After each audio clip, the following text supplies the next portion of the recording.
So someone asked a question, how should you memorize the Quran? Should you recite loudly or should you recite quietly? Should you recite fast or should you recite slow? So actually this is a question which needs to be answered according to the individual. However, I can tell you what most of the Hufaz that I know and also the students who have come across, they've memorized large portions of the Quran, how they do it. So majority of the Hufaz and the students that I teach and the people that I know, they all say that you should memorize loud. And the reason for that is one of the parts of memorization is not only reading, but also listening to the Quran. So when you're reciting loud, then the voice is coming out loud and it's going into your ears. So the same time you're reciting, you're also listening to your recitation.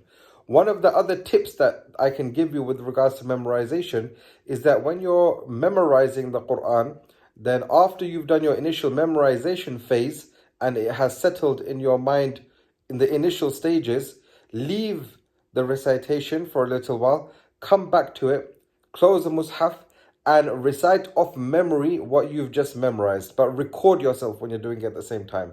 And the reason for that is if you make any mistakes, then when you're listening back to that recording and you're following through from the mushaf, from the copy of the Quran, then you can see where you've made your mistakes. So that can only happen when you're reading loudly.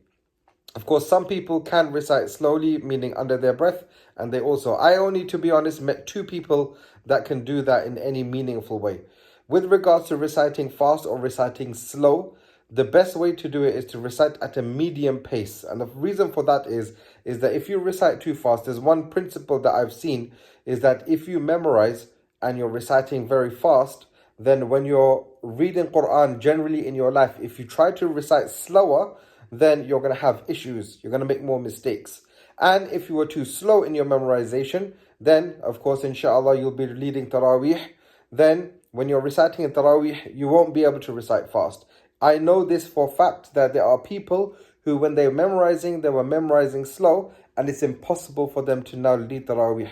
Alhamdulillah, they recite the normal prayers, and some of these are senior scholars in my local area, but they're unable to do the Taraweeh because when they were memorizing slow. So the answer to this question regarding fast or slow, read at a medium pace. And I've got another video which talks about the speeds of recitation. In any case, I hope this helps you. Try to, when you're memorizing, memorize loud. Of course, I've got another video where I was talking about memorizing anywhere where you are, whether you're on the train or the bus. Now, you don't want to memorize loud there, especially, you're going to be disturbing other people. You need to be considerate. But when you're at home or you're in the masjid or any other place like that, where you're not disturbing other people, that's when you should recite loud and memorize loud, inshallah.